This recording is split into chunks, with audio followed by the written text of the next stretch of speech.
পুরনো প্রেমিক গায়ক আসিম আজহারকে বিয়ে করছেন পাকিস্তানি অভিনেত্রী হানিয়া আমির। এমন গুঞ্জন নতুন করে ছড়িয়ে পড়েছে সামাজিক যোগাযোগ মাধ্যমে। বিষয়টি নিয়ে ভক্তদের মধ্যে শুরু হয়েছে তুমুল আলোচনা। সামাজিক যোগাযোগ মাধ্যমে ছড়িয়ে পড়া এসব গুঞ্জনের সূত্র মাত্র একটি সাধারণ মন্তব্য।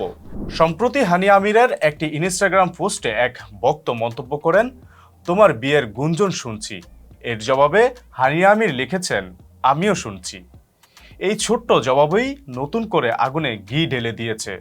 এর আগেও একটি বিজ্ঞাপনী ভিডিওতে আলোচনা তৈরি হয়, যেখানে গায়ক আসিম আজহারকে কালো শার্ট, নীল প্যান্ট ও মাথায় হালকা রঙের নিউইয়র্ক ইয়াস্কিনের লোগোযুক্ত একটি ক্যাপ পরা দেখা যায়।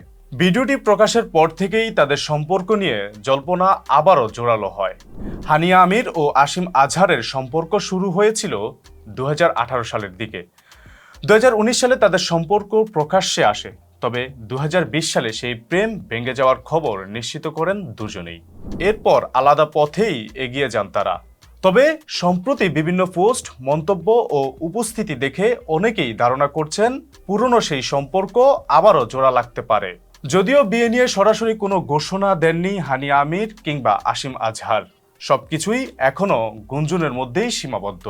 এর মধ্যে বিদায়ী বছরটি বেশ ভালোই কেটেছে হানিয়া আমিরের। সাদ্দার জি3 সিনেমায় অভিনয় করে দর্শক ও সমালোচকদের প্রশংসা কুড়িয়েছেন এই অভিনেত্রী। ব্যক্তিগত জীবন নিয়ে গুঞ্জন থাকলেও কাজের দিক থেকে সময়টা তার জন্য বেশ সফল বলেই মনে করছেন ভক্তরা। ফেস দ্য পিপলের সঙ্গে থাকার জন্য ধন্যবাদ।